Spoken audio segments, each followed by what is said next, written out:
एक ऐसी महिला जो कलकत्ता की गलियों से निकलकर पश्चिम बंगाल की मुख्यमंत्री बनी, वो भी एकाध टर्म के लिए नहीं, ये उनका तीसरा टर्म है।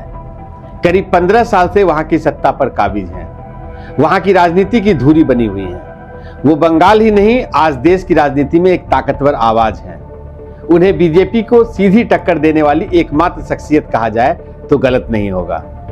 तो इस वीडियो में कहानी ममता बनर्जी की, दीदी की, जो सड़कों पर लड़ाई लड़कर सत्ता तक पहुंची। उनका यह सफर प्रेरणादायक है। वीडियो अंतिम तक देखिएगा। नमस्कार दोस्तों, स्वागत है आपका हमारे चैनल न्यूज पिकल पर।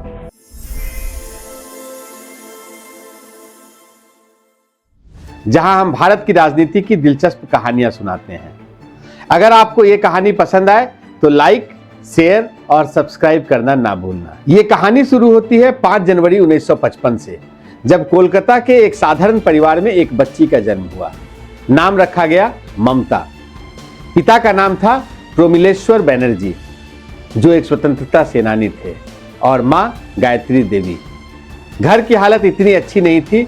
पिता का जल्दी देहांत हो गया, लेकिन ममता ने हार नहीं मानी। उन्होंने कलकत्ता यूनिवर्सिटी से इतिहास में BA, इस्लामिक इतिहास में MA और फिर लॉ की डिग्री हासिल की।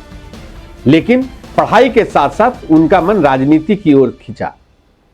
1970 के दशक में जब वो किशोरी थी, उन्होंने कांग्रेस पार्टी ज्वाइन की। वो इतनी सक्रिय थी कि 1976 से 1980 तक राज्य महिला कांग्रेस की महासचिव बनी। कल्पना कीजिए दोस्तों, एक युवा लड़की जो सड़कों पर पोस्टर चिपकाती है, रैलियां करती हैं। 1984 में ममता ने अपना पहला बड़ा चुनाव लड़ा, लोकसभा का, जादवपुर सीट से। और किसके खिलाफ?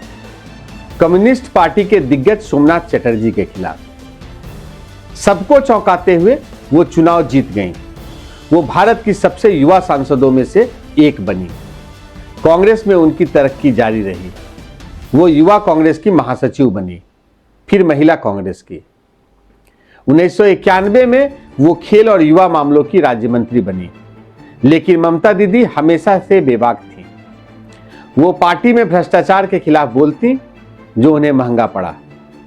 1997 में कांग्रेस से मतभेद होने पर उन्हें पार्टी छोड़नी पड़ी और उन्होंने अपनी पार्टी बना ली, ऑल इंडिया तृणमूल कांग्रेस, यानी TMC।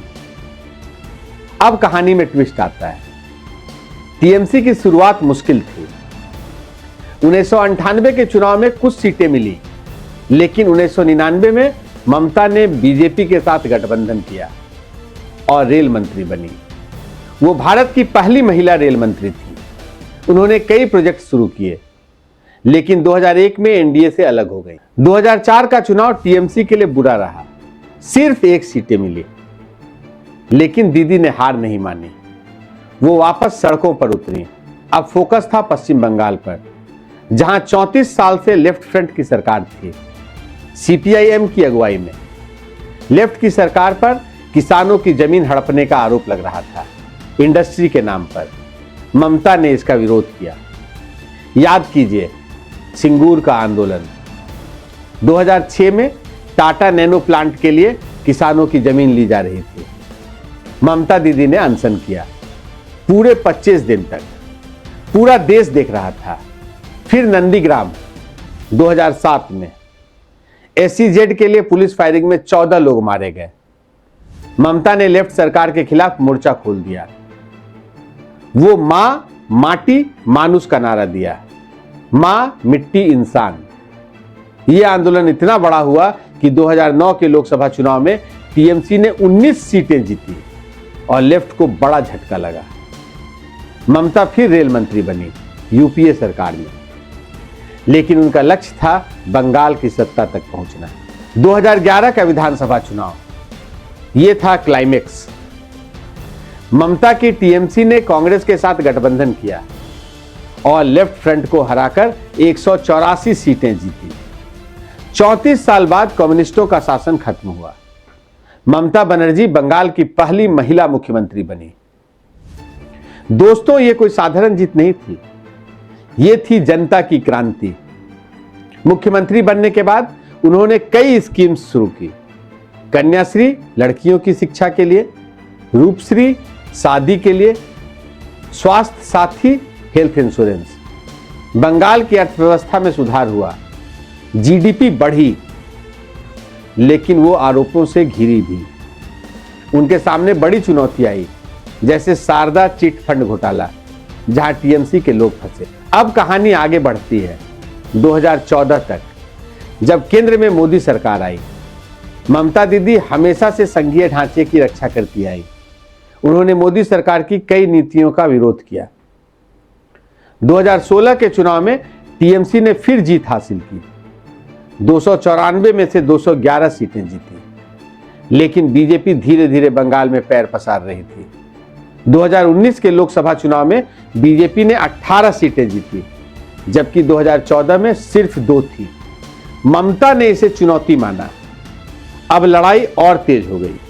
मोदी सरकार के साथ टकराव की शुरुआत हुई नोटबंदी से। 2016 में ममता ने इसका जोरदार विरोध किया, कहा कि यह गरीबों के खिलाफ है। फिर जीएसटी के खिलाफ भी मोर्चा खोला। उन्होंने कहा कि राज्यों के अधिकार छीना जा रहा है। सबसे बड़ा टकराव सीएए और एनआरसी पर देखने को मिला। 2019 में जब सीएए पास हुआ, ममता ने कहा कि बंगाल में एनआरसी नहीं लागू होगा।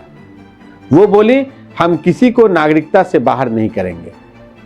यह मुद्दा बंगाल की राजनीति में बड़ा हो गया, क्योंकि बंगाल की सीमा बांग्लादेश से लगती है। बांग्लादेशी घुसपैठियों पर राजनीति की बात करें तो दोस्तों, ममता दीदी का स्टैंड बदलता रहा है। 2005 में संसद में वो घुसपैठियों के खिलाफ बोलती थी, कहती थी कि बांग्लादेशी घुसपैठिए वोट बैंक बन रहे हैं, लेकिन अब वो कहती हैं कि बंगाली मजदूरों को घुसपैठिए कहकर सताया जा रहा है।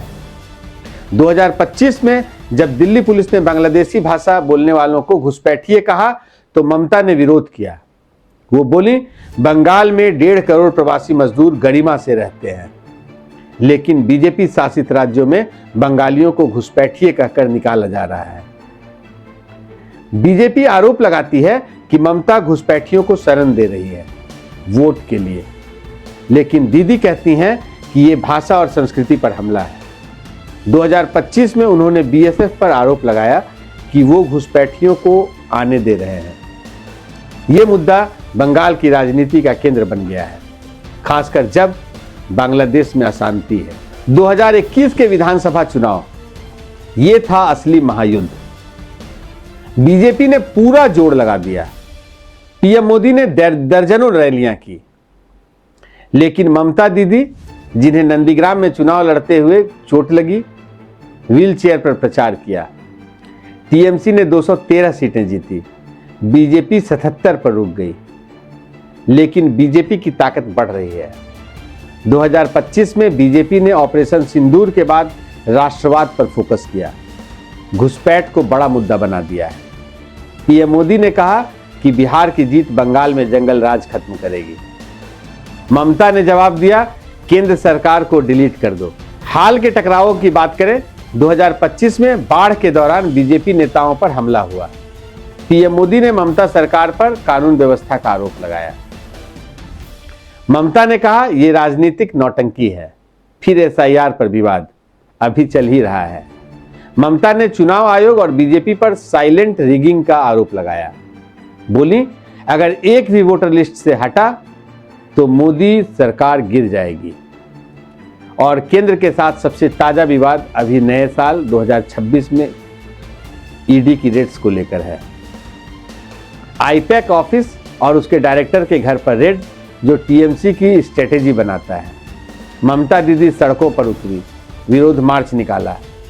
ईडी ने कोल स्कैम से जुड़े पैसे का आरोप लगाया, लेकिन ममता ने कहा यह बीजेपी की साजिश है, चुनाव से पहले हमें कमजोर करने की साजिश।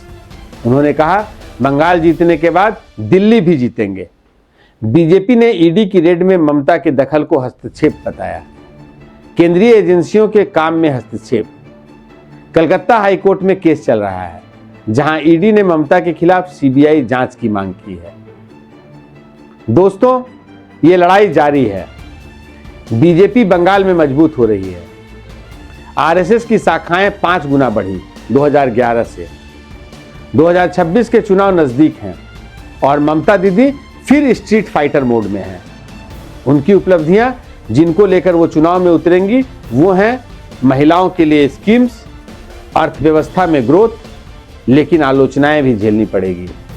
वो है भ्रष्टाचार के आरोप, हिंसा। लेकिन एक बात साफ है, ममता बनर्जी भारतीय राजनीति की एक ऐसी कहानी है, एक महिला जो पुरुष प्रधान सिस्टम में अपनी जगह बनाई। ये कहानी खत्म नहीं हुई है बल्कि जारी है। विधानसभा चुनाव होने वाला है। सवाल है कि क्या ममता फिर जीतेंगी? क्या बीजेपी बंगाल फतह करेगी? ये समय बताएगा। अगर आपको ये वीडियो पसंद आई तो कमेंट में बताइएगा। अगले वीडियो में मिलते हैं एक नई कहानी के साथ। नमस्कार, जय हिंद।